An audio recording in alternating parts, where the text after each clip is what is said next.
Setiap kali saya menginginkan sesuatu, setiap kali saya memiliki hajat, Allah selalu mengabulkan hajat-hajat saya. Assalamualaikum warahmatullahi wabarakatuh. Innal hamdalillah wa shalli wa sallimu ala Rasulillah wa ala alihi wa sahbihi wa mawalah. Amma ba'du, teman-teman semuanya, kembali lagi bersama saya di channelnya MOS Miracle of Sholawat by Umi Raisya. Di video kali ini, insya Allah saya akan berbagi tentang kisah Imam Ahmad dan seorang penjual roti. Dan apa hikmah yang bisa kita ambil dari kisah ini. Dan ini pernah saya amalkan dan Masya Allah dahsyat sekali ketika saya mencoba mengamalkan amalan yang dilakukan oleh si penjual roti ini. Bagaimana kisahnya teman-teman semuanya? Sebelum lanjut, silahkan bagi teman-teman yang baru mampir di channel ini untuk dukung channel ini agar semakin berkembang, agar semakin terus bisa berbagi manfaat untuk yang lain, untuk semuanya dengan cara klik tombol like, komen, dan subscribe. Apabila video ini bermanfaat, silahkan share sebanyak-banyaknya ke saudara kita, teman-teman kita, dimanapun berada. Kisah ini mungkin sebagian daripada kita sudah pada tahu, tentang kisah Imam Ahmad ini, yang mana kisahnya seperti ini. Pada suatu saat, suatu hari, Imam Ahmad terasa ingin sekali pergi untuk jalan-jalan, pergi untuk menuju suatu daerah, yaitu ke Basrah. Beliau yang berada di Baghdad, beliau ingin pergi ke Basrah. Entah apa yang menyebabkan Imam Ahmad ini terasa ingin sekali berangkat untuk jalan ke Basrah. Pasti ada sesuatu yang istimewa, yang spesial, yang membawa dirinya untuk pergi ke Basrah tersebut. Berangkatlah beliau. Sampai di Basrah, beliau kemalaman. Beliau ikut sholat Isya di salah satu masjid terbesar mungkin di Bandar Basrah. Sampai selesai sholat Isya, beliau merasa tenang, beliau ingin istirahat di masjid tersebut. Tapi datanglah seorang marbot masjid, yang mana marbot tersebut melarang Imam Ahmad tersebut untuk tidur di masjid itu. Katanya, wahai Tuan, wahai Syekh, siapa Anda? Kata Imam Ahmad, karena orang yang berilmu itu tawadu, teman-teman. Dia tidak mengatakan bahwa saya Imam Ahmad, tidak. Tapi beliau mengatakan, saya adalah seorang musyafir yang kemalaman. Lalu Anda mau apa di sini? Kata Imam Ahmad, saya ingin ikut istirahat, ingin tidur di masjid ini. Kata marbot tersebut, kamu tidak boleh tidur di masjid ini. Sampai didorong-dorong teman-teman semuanya, Imam Ahmad, beliau seorang ulama besar, ya, didorong-dorong dari masjid hingga keluar dari masjid. Tapi karena ketawaduan beliau tidak merasa tidak merasa direndahkan, tidak merasa dihinakan. Setelah di luar, beliau mencoba ingin istirahat di luar masjid. Tapi kata marbot tersebut, wahai Syekh, mau apa lagi Anda di sini? Saya mau ikut istirahat, Tuan. Tapi kata marbot tersebut, ini juga sama. Di sini tidak boleh tidur di kawasan ini, di kawasan masjid ini. Lalu beliau Imam Ahmad terus didorong-dorong sampai keluar dari masjid tersebut. Tersebutlah di sana ada di seberang jalan, seberang masjid tersebut, ada rumah kecil dan ada seorang penjual roti yang mana beliau sedang membuat adonan roti tersebut dan melihat apa yang dilakukan marbot masjid tersebut kepada Imam Ahmad. Yang akhirnya si penjual roti ini mengajak Imam Ahmad tersebut, yang mana beliau juga tidak tahu bahwa itu adalah seorang imam besar, seorang ulama besar, yaitu Imam Ahmad. Beliau tidak tahu karena dia juga tidak menyatakan dirinya seorang Imam Ahmad, tapi beliau katakan saya adalah seorang musafir. Setelah itu Imam Ahmad diajak oleh penjual roti tersebut. Wahai Syekh, kalau Anda tidak diizinkan istirahat tidur di masjid sini, saya izinkan untuk istirahat di rumah saya. Dan akhirnya Imam Ahmad ikut ke rumah si penjual roti tersebut. Selama beberapa saat, beberapa jam, ada sesuatu yang istimewa yang Imam Ahmad perhatikan dari si penjual roti tersebut. Ketika si penjual roti ini membuat adonan roti tersebut, beliau baca astagfirullah. Ketika memecahkan telur, beliau baca astagfirullah. Ketika mencampurkan gandum dan sebagainya, beliau baca astagfirullah. Takjub sekali Imam Ahmad melihat apa yang dilakukan oleh si penjual roti tersebut. Lalu Imam Ahmad bertanya kepada si penjual roti tersebut, "Wahai Tuan, sudah berapa lamakah Anda mendawamkan bacaan istighfar tersebut?" kata Imam Ahmad.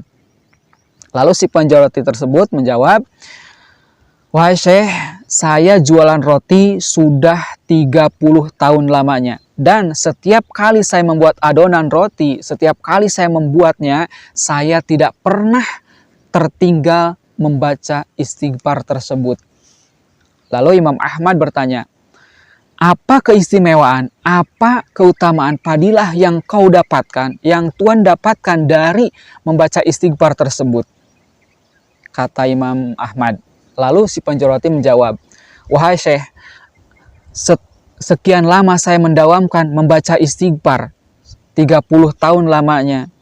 Setiap kali saya menginginkan sesuatu, setiap kali saya memiliki hajat, Allah selalu mengabulkan hajat-hajat saya." Tentunya teman-teman yang namanya Imam Ahmad juga sudah tahu keutamaan, fadilah, kelebihan dari istighfar tersebut. Tapi Imam Ahmad ingin mendengar langsung dari si penjual roti tersebut apa kelebihan, keistimewaan yang didapat oleh si penjual roti tersebut. Kata beliau, selama 30 tahun beliau mengamalkan istighfar, apapun yang menjadi hajatnya selalu Allah kabulkan. Cuman satu yang belum dikabulkan oleh Allah Subhanahu wa Ta'ala. Lalu Imam Ahmad bertanya, "Lalu hajat apa yang belum Allah kabulkan untuk Anda?" kata Imam Ahmad. Lalu si penjual roti tersebut menjawab, "Wahai Syekh, satu hajat saya yang belum terkabulkan, yaitu saya ingin bertemu dengan Imam Ahmad, atau yang lebih dikenal dengan Imam Hambali." Masya Allah, tabarakallah. Seketika itu Imam Ahmad bertakbir Allahu Akbar dan sujud, bahwasanya ternyata inilah yang membawa saya harus datang ke negeri Bashrah. Ternyata keistimewaan, keutamaan dari istighfar Tuhan yang membawa saya ke sini. Wahai Tuhan, saya adalah Imam Ahmad. Allah telah mengabulkan doa Tuhan. Masya Allah, tabarakallah. Teman-teman semuanya, sampai merinding saya menceritakan kisah ini karena dahsyat sekali keajaiban dari istighfar yang dibaca. Sebagaimana sabda Rasulullah SAW, "Man aktsaru minal istighfari ja'alallahu lahu min kulli hammin farajan wa min kulli dhikin makhrajan wa yarzuqhu min haitsu la yahtasib." Barang siapa yang memperbanyak membaca istighfar, maka akan menjadikan jalan keluar setiap kesedihannya, akan dilapangkan setiap kesempitannya, dan Allah akan memberikan rizki dari arah yang tidak disangka-sangka. Masya Allah, tabarakallah. Dan inilah hikmah yang kita bisa ambil dari kisah Imam Ahmad dan seorang penjual roti tersebut. Dan yang mana teman-teman semuanya, ketika saya mengamalkan istighfar ini, saya juga pernah merasakan keajaiban, kedahsyatan dari istiqomah membaca istighfar tersebut.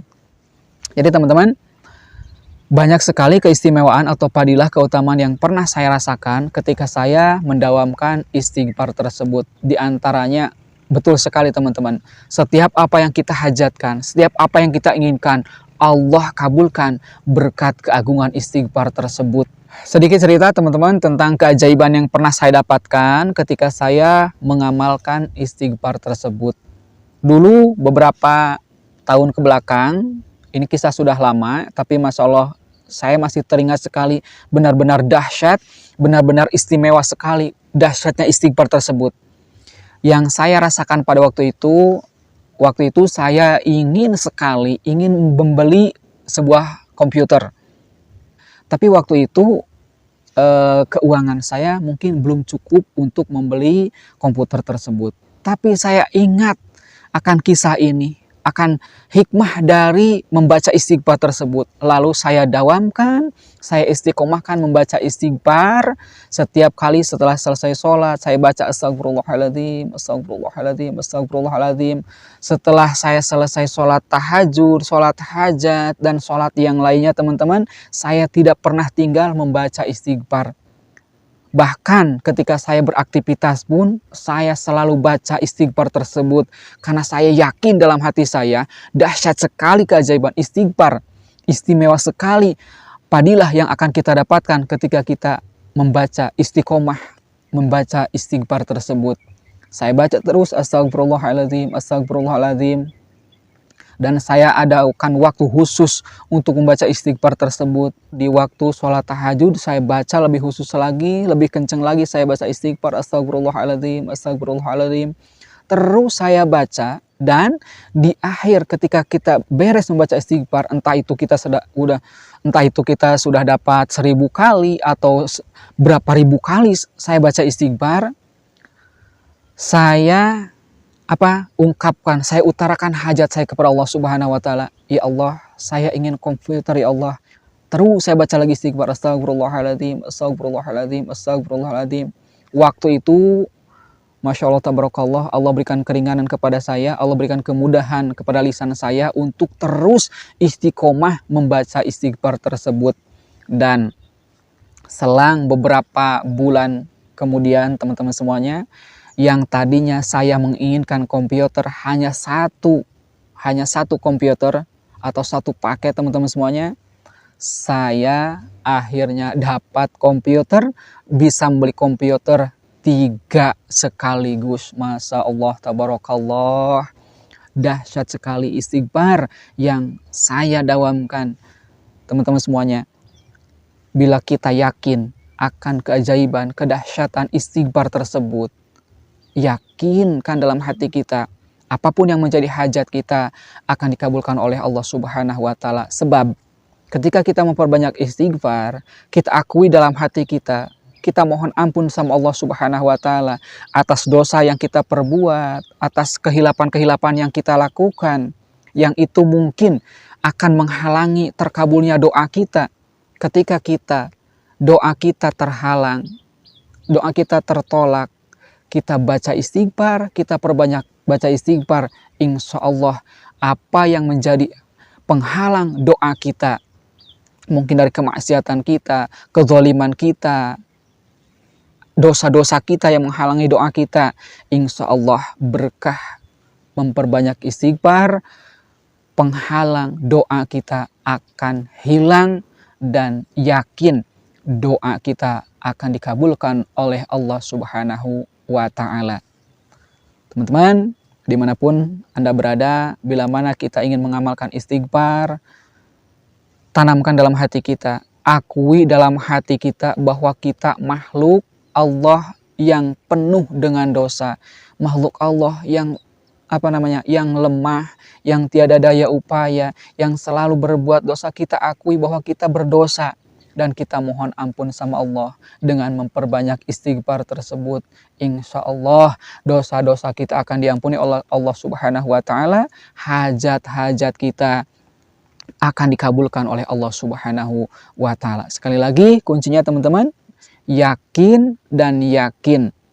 Kalau hati kita yakin, insya Allah, walaupun ucapan kita, walaupun yang kita baca hanya istighfar, astagfirullahaladzim, astagfirullahaladzim, tapi saya yakin dahsyat sekali keutamaan dari istighfar tersebut. Dan apa yang menjadi hajat kita, yakin akan Allah kabulkan teman-teman semuanya. Sekian yang bisa saya sampaikan, semoga bermanfaat, memotivasi untuk teman-teman semuanya untuk memperbanyak istighfar, mengakui dosa-dosa kita, agar doa kita tidak terhalang oleh dosa-dosa kita. Perbanyak istighfar, insya Allah Allah akan berikan jalan keluar setiap kesempitan kita. Allah akan berikan rizki dari arah yang tidak disangka-sangka. Akhirul kalam, wassalamualaikum warahmatullahi wabarakatuh.